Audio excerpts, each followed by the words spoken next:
welcome to another 6 Plus Plus sort of show that isn't a 6 Plus Plus show, but I'm joined by the great Vijay. Hello. Hello, Vic. How the devil are we? And today we are going to be covering Aeldari lists. So how are you feeling about the Aeldari, Vic? Oh, very, very, very good. Ed actually told me just before the show started, this isn't an interview, this is going to be an interrogation. It is, yeah. I need all the... I'm prepared. I'm really excited about Eldar at the moment, Ed. And honestly, after seeing the list being released for WTC, it's only got me more excited because a lot of people are thinking the same thing. It's actually surprisingly popular at the WTC. Yeah, there's a lot more Seed 1 teams with Eldar than I expected. I mean, I tried them out a little RTT before list sub, and I was like, okay, cool. I took a list. I was like, this is good. I like the structure, and there's a few things I was missing that I decided to put in. So I noticed that you took the Warwalkers as well in your Warhost list on the RTT, and I sort of was like, I want to do that too, but in Aspect Host. So I added those sorts of little aspects as well. But effectively, that's what we're going to be covering today. So we've noticed there's three big ones, right? But Warhost, Aspect Host, and Seer Council. Those are, three big. There's only two Seer Council players, guys. We've got to cover them. We've got to give them the respect, right? There's some good players on them, or two good players on them. So we've got to we're going to have a look at that as well. Because they are an interesting detachment in their own right. And a lot of the other lists that you're going to be seeing are going to be very similar structured. So we tried to look at the five that, have the most different structure to each other to give you guys some more context as to the reasons why those lists might exist. So, Warhost, Vic. We're going to be covering two Warhost lists today. What's your position on those at the moment in the current sort of meta? Yeah, it's interesting. I think Eldar really split into two particular play styles, and that determines the detachment that you're going to play. Now, Warhost is the interesting one because I think it sits in the middle of two play styles here, and the two play styles are a very aggressive play style and more of a controlling kind of slow, passive play style. Warhost can do a bit of both, and we actually are going to be looking at examples of both types of lists. But Ed, you played Aspect Host, right? Mm-hmm. And that one is the one which falls all the way on aggressive playstyles. But I'm sure you've been testing some Warhosts as well. Yes. How do you think they play? So I think, basically, where I'm at with Warhost is I had a couple of games with Warhost and I had 3 games with Aspect Host. Now, my general play style is Knife Edge. If I'm going to be playing Eldar, you've seen my old Eldar list as well with the Wraith Knight and all that sort of structure. So it's very much so a Knife Edge play. You've got a lot of damage. If you apply in the correct areas at the right times, you can basically exist on your opponent's home objective, right? That's the kind of theory that you're trying to go for. And primary's not really been as much of an issue with Aspect Host because I feel like you're trying to play a little bit too passively with Warhost. I mean, in singles, I think Warhost is there. I think singles is good because it gives you like 2 units that you can hide each turn and gives you a lot more, like you can pace the game out to your own liking, if that makes sense. But Aspect Host and teams gives you those big differentials. So that's why I've sort of leaned towards Aspect Host in the end. And it's also much more aggressive. And, I am naturally a little bit more of I feel like I'm a pretty aggressive Eldar player by nature. So I thought I'd like to lead on that as well. Yeah. So that's a nice little segue actually onto Aspect Host. So obviously you look at the two different ways you can play right now, which is the Warhost and the Aspect. What's your impression of the Aspect Host sort of lists at WTC? Are they all very similar? Are they all looking at a different slightly way, or? I actually think every single Aspect Host and Warhost list has lent into Fuegan and 10 Fire Dragons as the key unit that you play with. Played out of a Wave Serpent, both of those detachments have the ability to get that unit back into the Wave Serpent. And essentially, that's the main overlap. Yeah. So list-wise, actually, they're kind of similar because once you get a little bit of a core there, you then decide, okay, I want a little fight first element. You add Chainsaw and Howling Banshees. Okay, you know what? Let's get a bit more combo play. Let's get Lycus and 5 Warp Spiders in. You want to lean into a bit of more aggressive play style? Then Lycus is fitting into that as well. So a big chunk of the list is made up by these Phoenix Lord Aspect Warrior units that all play into a relatively aggressive, fast, dynamic kind of play style. So I think there's a lot of similarities in the list, and it actually amazes me how maybe with not as much communication as I thought there was, all of the teams kind of ended up in a similar-ish spot here, especially amongst the Seed 1 teams. Yeah, I agree. I was surprised that I ended up with similar in the end. I was quite happy with the fact, because obviously I took the sort of structure that I was like, Vic, I need help with this list. And I can't get my head around the last like 400 or 500 points of this list. And, you gave me a little bit of direction on where it was. And I was like, okay, I was at 25 walks. I was happy with 25 walks. Then I used 25 walks in Aspect Host. I was like, well, I need 30. Like, if I have 25, I want the 30. Because, like, it's the way I sort of dig my way out of being tagged So I was like, if I have 30 of them, it's really good because if someone like, so I'm going to play Dan at the RTT, I have 30, yeah, I have 30 hawks behind me. He doesn't. So he tags me with like a falcon, which Lycus did a few, like 4 to 6 damage to. I was like, cool. Now those 2 hawks can dig him out, and then they can shoot something else, and Lycus can fly off again. And it's sort of like these little plays that people are trying to do to try and stop the aspect host because they don't have to fall back and shoot, which the war hosts do. The hawks really help you in that aspect, which is quite nice. That's super interesting. I think WTC is the format which most favors the Swooping Hawks. Yeah. The Swooping Hawks are probably, point for point, one of the most efficient units that is in the Eldar Codex. They suffer no points increases. They're very fast 10-man units that do mortal wounds and good overall output to every single target. You'll see a lot of them in these lists because in WTC, the distance between the ruins and the ability to hide them in the ruins is really, really good. And actually, units that play forward onto objectives into your opponent, they're really effective at helping you push higher differentials. So I expect most of these lists to have around the 20+ hawk mark. Yeah. I think 25 was my minimum. And I was like, I just want 30 because I think that 30 is just so good an aspect. So yeah, we've basically had a cover of those ones. We've also seen a couple of Seer Council lists, Vic, which is interesting. Only two, which we are going to be covering one. None in Seed War, which says a lot about this particular detachment relative to the power of the others for WTC. Yeah, I would agree. I mean, I used it once at a bit. That was nice. It was fun fiddling around with them. But I feel like they just existed for the Emperor's Children menace that existed at the time. So today we are going to look at some lists. So looking at the list, guys, we've started off with Mr. Anthony Shoes. He's the captain of Team England. He has taken his home base of Eldar. You know that he knows them, he loves them. Vic, we've got a list in front of us. Break it down for us. Sure, yeah. So just scroll down as I go through this, but looks like Chu has split Jane Zar into 2 Autarchs here with Fusion Guns and Starglaves.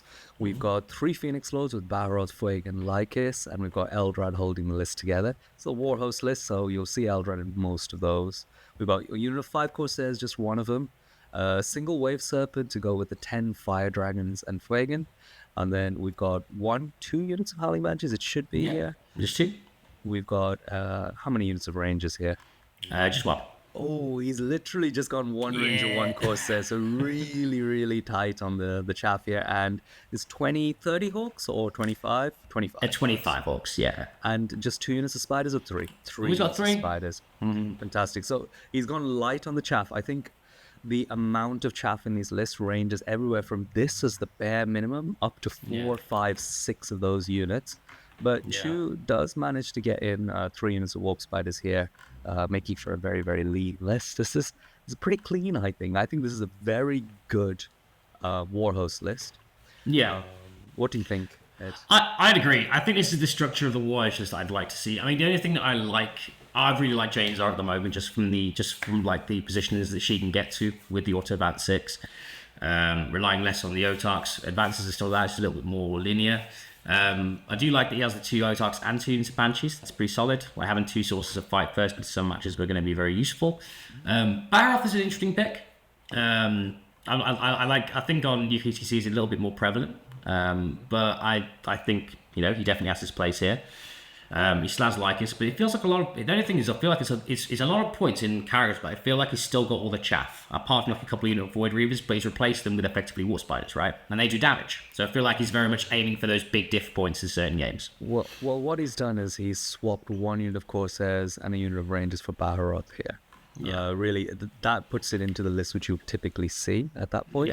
But I really like the list. I think splitting Jane Zar into double Autarch Banshee is actually a really interesting tech piece, which I haven't seen many people do. Yeah, I mean, I did it. I did it with before, but like the Jane Zar is something that I've seen used a couple of times, and I quite like Jane Zar as well. I do love this as well because that was a structure of my Seer Council list. It was like Eldrad with a brick full of flavors, 2 Autarchs, 2 Banshees. So I like the 2 Autarchs, 2 Banshees. It gives a lot of versatility as well. Having the fight first in 2 places is obviously very fun. Of course, and the fusion gun gives a little bit of anti-tank there. Exactly, and it gives you a target for a flip if you just want to be like, here's a wound at 84, playing into a big thing. Nice little bit of grenades as well for free. Yes, exactly. And the free strats are nice. And it's like, also, I think the OTAR can also drop in. Is there any units that they could potentially drop into? Nah, really. Sometimes people like to have like an OTAR for a free get back in Warhost as well. Yeah. Which is a thing potential. This is a very, very good list, but it does lean extremely hard into the aggressive playstyle. So this is a super, super killy Warhost list. And actually, this is probably one of the best Warhost lists I've seen. So props to Chew for the little bits of innovation that just neat and optimize this list. Yeah, for sure. It's pretty super lean, right? It's got everything you want. And I feel like it's low on chaff, but it's got so much more. You know what I mean? I feel like it's utilised the lack of chaff really well with, the units that he has there, which is, super interesting. So I really like that. Extremely clean. Yeah, so well done, Chew. Well, yeah. Yeah, so well done, Chew. We both love your list. It looks fantastic. These kinds of Warhost lists, Eldar lists in general, how do you think they shape up into the meta? Into the meta, that is a good question. So I think at the moment, I feel like they can play quite a bit of the meta, right? Like they can play the Knights for sure. They can. I think Death Guard they can play. It's just a tougher one of the games. The 6-inch Deep Strike's annoying, but that's where the chaff comes in for me. That's why I want a few units of chaff just to screen out those units of Death Shroud for a couple of turns. But I think a Warhost structure similar to this can do quite well, to be honest. And Baharoth, especially on the UKTC, is also fantastic. So I think this sort of list will do really, really well. On UKTC, did you say? Yeah, on UKTC. I think it'll do well on WTC as well, don't get me wrong. It's just on UKTC, Baharoth adds another layer of value, right? For sure. I would say for people looking at all these lists and looking at the number of Swooping Hawks and ordering Swooping Hawks, just be a little bit careful in singles with deploying such high volumes of Swooping Hawks. You have to play a much wider range of armies, and it only takes a few Plague Burst Crawlers to really make that plan go to hell. To hell, yeah. So just be careful about fully translating these lists into singles. There's probably a room to a bit more optimization for a singles fallback. I would agree. I think my 30 drops down to 20 really quickly, so I think my 30 drops down to 20, and other pieces like that. At that point, then I'm looking at the double Otark and double Banshee units and stuff like that, because I think that's much better in singles, because it gives you a lot more versatility in certain areas. So yeah, this is the first Warhost list we're covering, guys. Chew, we really like your list. We hope that you go to smash everyone with it, apart from me, obviously. But it looks awesome, mate. Good luck. Okay, so we're going to move on to the next person, which is me, Vic. It's for the United Nations. Dude, I'm not covering my own list out of confidence, by the way, guys. Vic did request it. So, Vic, do you want to break? Oh, Carol. Your list is a really good example of an aspect host list that I think is going to do very well at WTC. It's very, very clean. You've got this package of characters that you see here. You've got Fuegan, Jane's and Lycus, which I think we're going to see in most of the list. You've gone for Eldrad as well in the list. Get the +1 to wound, get an extra CP in there. So you really don't run out of CP with this list. And you get the ability to, if the opponent pushes into you, you really kill multiple units if you have Eldrad in. Yes. And how many units of Corsairs? Is it 2 units of Corsairs? It's just 2, yeah. Perfect. And then we've got the Wave Serpent, the 10 Fire Dragons. It should be 1 unit of Howling Banshees. Is it 2 Rangers? Yeah. 2 Rangers, yeah. It's perfect. So kind of like how Chew's list was 1 Ranger, 1 Corsair and Baharoth. You've got no Baharoth, but 2 units of Rangers, 2 units of Corsairs. Yep. And then it's 30 Swooping Hawks. So you've got the full 30. Yeah, and full 30. Just 2 Warwalkers up. Yeah. I love this because Warwalkers as a pair are actually really good, because when they combine their firepower, they actually can kill a vehicle. Yeah. And of course, if they don't need to do that, they can contribute to the output of your other low AP units. Yeah. And then how many is the Warp Spiders? Just 2. Just 2. Yeah, man. Very so I was quite happy when I settled on this game, because I think I was on Discord with Mark, my Capitan, and I was just trying to figure out the last 300 or 400 points, and it was very difficult to do, but we managed to figure it out in the end. The list is incredibly similar to Chew's, actually, except for different detachment. If you have an actual look at the pieces that you've got here, the game plan plays out extremely similarly. You're still really winning by killing your opponent with these kinds of lists, but you've got a bit of versatility. You're constantly playing the mission in the early game, before your eventual go turn, where you go and try and smash the opponent in the face. Yeah, sure. Yeah, I quite like the structure. I like the 30 Hawks. Obviously, you're going to see that quite a bit. And there's one thing I mentioned earlier about trying to dig yourself out of situations with the Hawk models, which is super fun. It's super fun. And the Warwalkers, the Warwalkers with a unit of the Hawks when you activate the sustain strat and the creating 5 from Lycus, the damage spikes quite severely on those units. I was having a discussion on Discord where someone was saying, look, Swooping Hawks get no benefit from Aspect Host except for just reroll ones. Who cares about that? But actually, just like you mentioned there, being able to use grenades to give yourself a pseudo fallback and shoot is actually pretty helpful compared to Warhost, who have that built in as a strat. And the big thing about Swooping Hawks units is that even if they have no support, they're still very effective at their role. But then stuff like Aspect Host does give you a little bit of extra output if you need it. Opening up some other matchups, like the Awakened Dynasty with all the Necron Warriors, it's really effective to have Ignore, Cover, Sustained, Lethal on a big unit of Swooping Hawks. If you throw +1 to wound, you're getting close to the point where you're killing 15 or 16 of those Necron Warriors. You've already thrown your grenades in, which they can't reactive heal on, so you're managing to get through them quite well. So, useful. Yeah. I like that it gives me an answer to the Necron game, because Awakened is one of the ones I've always struggled with Eldar. But it's nice that I have some answers there now, especially with Lycus flying over, flaming the rest and charging the rest and all that sort of thing. The first drafts of these lists that I saw kind of floating around the internet were very heavy on Fire Dragons and very low on volume. Yeah. But the Swooping Hawks are even good into vehicles as well. They will do kind of around the 12 damage to a little knight with one of these units if you use your grenades as well. So why do you need Fire Dragons if you can also be good into a number of other matchups? Exactly. Yeah. I feel like that's a key part here. Like I think the Fire Dragons and Fugan get a lot of value. Right, because they're sustained, and if they want to come out and use the sustain and murder a unit, they can, because they can use their flips to get 2 hits from Fugue and all that good stuff. But realistically speaking, you only need that one unit, because one unit goes in and out, and then the other Hawks can play quite aggressively in gangs and kill stuff quite aggressively, and also because everything's so fast, you can just have a go turn of here's 30 Hawks, here's Jane's here's the Fire Dragon unit that's come out of a vehicle that's moved a silly amount of inches, all whilst you can just play passively with your trading pieces and turn to just exist to the end of the game. Do you know what I mean? All of these things you can do with these sorts of lists, and the Warwalkers I just like, because the X-ray piece is lovely and all that sort of good stuff. Not very nice. Yeah, well, so that's my list, guys. I'm looking forward to using it. It's going to be really fun. Are you feeling good in your group, Ed? Yeah, I feel like we've gone through our pod and we have a healthy amount of respect for all the teams and lists there, because we're very much there to vibe and try and do our best. But I think we've got some really good players, and we have started doing some work. So preparation has begun. Good luck. It's gonna be good.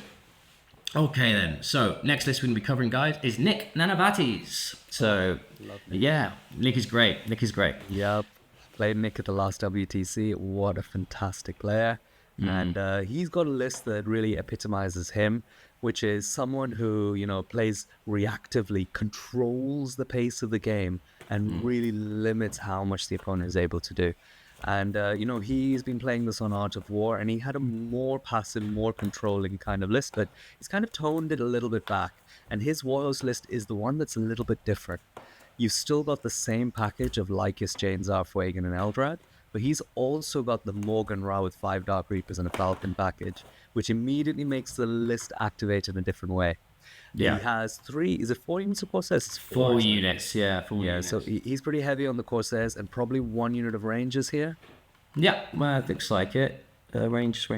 Yeah, 1 unit of Rangers. 1 unit of Rangers, cool. And he's got the usual Wave Serpent, 10 Fire Dragons, but he's got the Dark Reapers Falcon.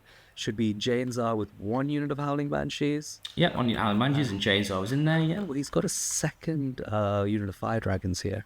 Yeah, very interesting. But no second Falcon. No, I think it was just 1 Falcon. Okay. Yeah, just one Falcon. So I think I'm actually recycling these units out then, right? Yeah, he must have a few little choices he can make in terms of what jumps in and out, which means he's kind of sacrificed a Falcon for a little bit more of other stuff, which I find interesting. And that other stuff must be swooping hawks as a thing he's added into his list here. Yeah. So how many has he got, Ed? Is it just 2 units of 5 or... So he's got 2 units of 5 Hawks and 2 units of 5 Wolf Spiders. Yeah, so he's played it very differently. He hasn't gone heavy on the warp spiders. No, but not at all. he swapped. I think he had 5 units of Corsairs instead of having the Falcons and the 5th unit of Corsairs. He's now got more units of swooping hawks in there. He's Yeah, got yeah. some units of warp spiders. This is a very, very interesting list. Yeah. I would say I find it interesting that no one else brought Morgan Ra 5 Reapers and a Falcon. Yeah. Because even though initially it seems like it's very expensive and maybe a little bit slow in the way it plays, it's a bit controlling. You just kind of pick away at the opponent. Yeah. Actually, if you jet that thing 20, 21, 22 inches, the Falcon, get out, suddenly you're picking an entirely different angle and threat vector to what the rest of your army is able to do. Yeah, I think it's true. Nick's list is still good at being aggressive when it needs to, but it also can play the blunting kind of role extremely well. Yeah, I think you're right. I was actually toying with the Morgan Ra unit for a while, but I couldn't get it to do what I wanted it to do in the way that I wanted to see it happen.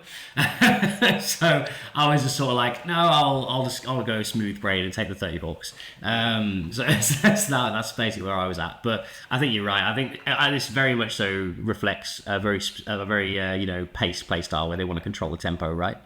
I think that's really interesting. And I think there's a lot of control. There's lots of little units of OC10 dudes is running around, little like OC2 morons, which you don't really see very much in Eldar. He has lots of them, which is giving lots of priming to dial, which means you can probably go into the matchups that I don't really want and blunt them in ways that I know, but the other lists probably can't. So you think his role is very different here, right? It's an interesting one, though. I think most teams are using their Eldar as a list that can push a huge score, because I think Eldar actually can. Yeah. And Nick is a little bit more take all comers with this. He can kind of solve all the problems for Team USA here. So I'll be interested to see how they use him. Yeah. Yeah, very, very strong team coming into this WTC, I think you expect. Yeah, I think that some of the lists have been very interesting where I like. Isn't Vanilla taking Angron? They have all the chaos detachments. They have Very all the chaos clever. No, all the chaos armies and no knights. So very interesting.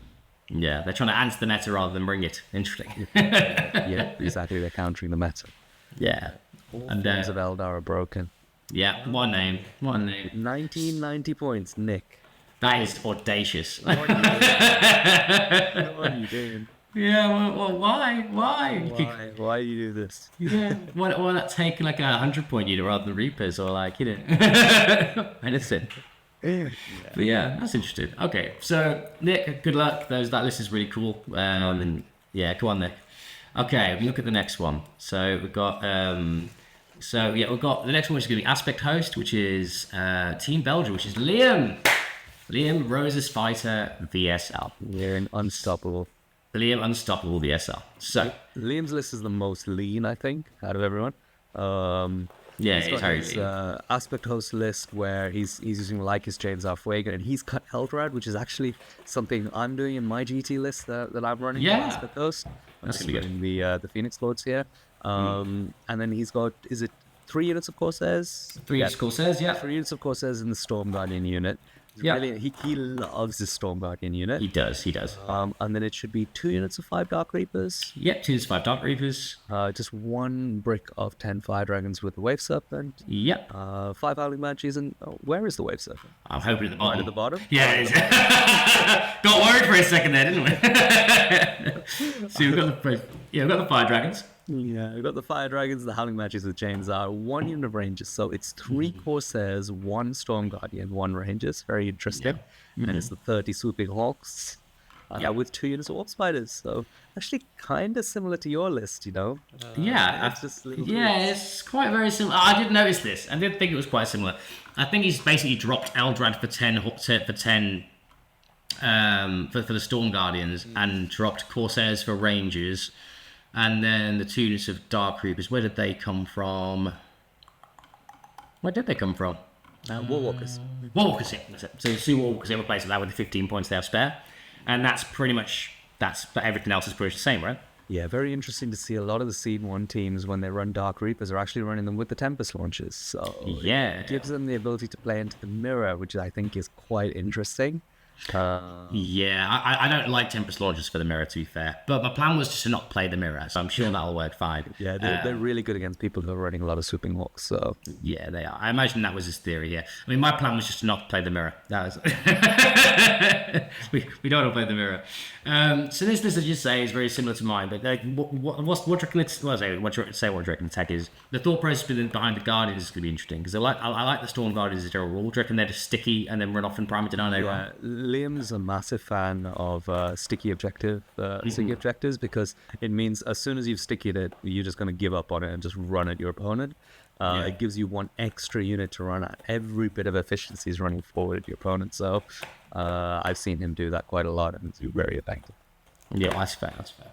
Okay, cool. That's cool. So, yeah, I like the teams of Reapers. The 575 rates still exist. You've got the Banshee, same as me. You've got the Rangers. Yeah, as you say, I think this is very... I think I like the fact he's gone for the 2 Wolf Spiders as well. I think that the 3rd unit of Wolf Spiders could be traded in for something else that gives you more value, which I think he's seen here with the Reapers and the... or the Storm Guardians, whichever one you could find it came from. Yeah. But yeah, I really like this. I really like this list, Vic. So I almost got regret for my Warwalkers when I saw this, but I was like, no, trust the brain, trust in the Warwalkers. They will have their value in gold. Any closing thoughts on this one, Vic? No, I mean, Liam, I'm expecting him to... He used Aeldari last year, and it didn't quite go his way. No, but this year, I think he's got a much better list than last year, and this playstyle suits him a lot. So, if I'm predicting how Liam's going to do, I think he's going to get a lot of 20s in this WTC. I think he's going to be a very high scorer. Yeah, if he's paired correctly in the right circumstances, he'll just absolutely smashing people, which is definitely, I feel like, his role here. Very, very strong C2 team, Belgium. Yeah, sure. Okay, so on to the next one. We have Qifan Zoo. So we have Strands of Fate. This is one of the Seer Council lists that we are covering. Cool. So break it down for me, Vic. So do you want me to do it? Yes, of course. So how many? We've got 4 Phoenix Lords. No Lycus. So we've got Fueged and Janezar as your usuals, but then we've got Morgan Ra and Asuman. We've got 1 Farseer and Eldred. As soon as you see that, you know there are going to be 2 bricks with Warlock Conclaves getting involved. Yep. So then we've got 1 unit of Guardian Defenders, 1 unit of Strong Guardian. There you go. So there's your 2 bricks starting to develop there. No character Warlocks, which is very interesting. So let's see. We'll eventually come to the Warlock Conclaves. We've got 1 unit of Dark Reapers to go with Morgan Ra. 1 small unit of Dire Avengers to go with Asuman. Only 1 Falcon. Was there a Wave Serpent as well in this, or no? Is it the very bottom? Oh, I don't think so. No. So just 1 Falcon, which is probably going to be Morgan Ra and the Dark Reapers in there. And then we've got a small unit of Fire Dragons. Oh, maybe Fuegan might go in. Maybe he probably use the Falcon very flexibly. Yeah, for sure. Unit of Howling Banshees with Jay-Z. How many units of ranging? Just 1 unit of Rangers, I think. So, okay, and 2 units of Shining Spears. Yeah. Wow, that is not what I expected to see. I don't know what I expected to see. Okay. He's going for some anti-vehicle tech, I think. I think they don't even have Aspect Shrine tokens to do their Shining Spears. They've got no Aspect Shrine token and no rerolls of anything in this detachment. No. Shining Spears, okay. Okay. We hope that they do the business. But I don't know if they do, but I'm going to trust the process. So then we've got some Swooping Hawks, 2 units of 5. 5 and 5 with Hawk's Talons, and 2 little units of Conclave. So he's gone really budget on his bricks. Like, I would have loved to have seen him found the points to get the Warlock character into those 2 bricks. It's quite an efficient way of getting the 3rd one in, and also gives you the -2 to charge, which is quite nice. I'd agree. And then we've got 2 solo Warlock Skyrim. Okay, an interesting Seer Council list. I mean, China, I think, are a very strong seed 14 this year. So it'll be interesting to see how they do. Qifan as well is one of their best players as well, I'm pretty sure. He was very good last year. So I don't know. You've used Seer Council, haven't you? You've taken it to an event. I have, yeah. I have worries. If I was using this, I have worries, just because I just don't see where the damage is really coming from, right? Like you've got a unit of 5 with Fugan, sure, but there's no Strands of Fate that really support the Fire Dragons into the 5-up invuln, which they're going to be shooting into, right? Like, say for instance, in Aspect and Warhost Shop are sustained and stuff, which is super interesting and super powerful. But in Strands of Fate, the uppy downy is cool, but you need to have. The uppy downy is good, and the lone op is also good, but he doesn't really have a unit to utilize that lone op massively. That's why I like to use the Morgnar and 10 Reapers, because you can sort of cut really nice angles and then lone op them 18. All while trying to be, all whilst move blocking with little pieces and all that sort of thing. And the budget bricks are cool. I think they're decent. I think that my only worry with the budget bricks is, as you say, I think I'd love to see the Warlock in there. The -2 charge and then getting your extra flamer is also very, very powerful. But I haven't played Seer Council. Yes, there we go. Seer Council for a while, so I could be missing something quite good in this. He's got every piece perfectly here, hasn't he? Yeah, I mean, I feel like this is going to be one of those lists where if someone may have used 1,000 times with variations upon leading up to WTC, so he's going to know what every single piece of this list does, and he's going to be scary on them for that reason. So I'm going to hope, I'm going to see how he does basically, and if he does awesomely, then I'm going to go back on Seer Council. So yeah, that's good. That's interesting. So yeah, that's Seer Council list. So if we're going back to just me and you, Vic, let's get rid of this one. There we go. Oh, let's go to him. Okay. So yeah, so that was the 5 lists. What was your favourite out of those 5 lists, Mr. Vic? Don't worry, you don't have to say me just because I'm here. You can just say what you want. List, I think, is probably your list, actually. Genuinely? I think your list. The only bit I don't like is Eldrad. I think you could have done something with Eldrad's points. Yeah. I think it's close. I think all of those lists. You know what? I'm going to switch my mind. I'm going to go with Choose list. Yeah, Choose list is good. Choose list is violence in Warhost, and I love to see that. I think he's done a really good job optimizing it. And sometimes having Balroth in the list, even though maybe I would have preferred Corsairs and 5 Rangers, Balroth just gives you an entirely other threat better. And it forces your opponent to screen as well, which immediately makes them use up resources. Perfect if you're trying to actually just kill your opponent. So I think his list is clever, and I think he's optimized it in a really beautiful way. Yeah, I think you're right. And also, Balroth Warlord tech is always lovely, right? In that Scorched Earth game, going second, I'm going to burn your home just because I want it. So I think it's going to do really well. I like Balroth as well. I didn't actually look at Balroth for Aspect Host at all. To be fair, I just sort of focused on the 3 that were there. But yeah, I think those are 5 really strong lists, and we've got an Eldar look like they're going to have a really healthy WTC. So at the very minimum, a lot of people have them. We're going to see lots of hopefully interesting matchups and interesting pairings this sort of weekend. I've already seen someone comment say, Super Hulk's going to go up in points after WTC. I'm like, no, please leave them alone. It really shouldn't. I mean, it's a WTC thing more than an anywhere else thing, isn't it? Yeah, it's WTC terrain thing for sure. I mean, if you saw 30 of the one UKTC winning tournaments, I understand, but if you saw 30 of them, you'd be happy you're the opponent of that. Yeah, exactly. You'll be sticking out the end. Yeah, half of them will be sticking out the end, half of them will be dead, half of them will be indirected, and you'll be like, oh, okay. This is the actual movement pathways of them. They're only good in 1 or 2 spots. You kind of just end up in the middle of nowhere often with Swooping Hulks and quite a few terrain formats. So I would agree. Yeah, be careful using more than 1 big unit, guys. That's my only advice for GW and UKTC terrain. If you play WTC regularly, though, you should really be leaning into 20 to 30 of them. Yeah, I'd agree. So yeah, those are the 5 lists that we wanted to cover today, guys. And obviously, thank you very much for joining us today, Vic. It's going to be a shortish one today because we just wanted to cover 5 and give you guys some insight to the what's we use at WTC. Any other cool little passing thoughts before we move on, Vic? And we go and probably go to bed or something. I mean, I've been working on a lot of Eldar over on 40k Fireside, and working on a little masterclass as well. So keep your eyes peeled for that one. But we also did a little. I really like your guys' WTC little interview with the Team England guys. Yeah, it's fun. We did a little one with our predictions as well. So if you guys are interested in more WTC content, you will be doing. Yeah, go and join Vic on Fireside as well. They have some great content, guys. Honestly, it's very good insights into the meta, and especially with Eldar with Vic, because Vic does a lot of really solid Eldar content. So if you want to go get involved with that, definitely go get involved in that. Awesome, Pierre. That's it, Ed. Otherwise, Okay. yeah, I wish you the best of luck at WTC, Ed. Thank you very much, Mr. Vic. For Aspect Host. Right, guys, it's been an absolute pleasure. See you in the next one, guys.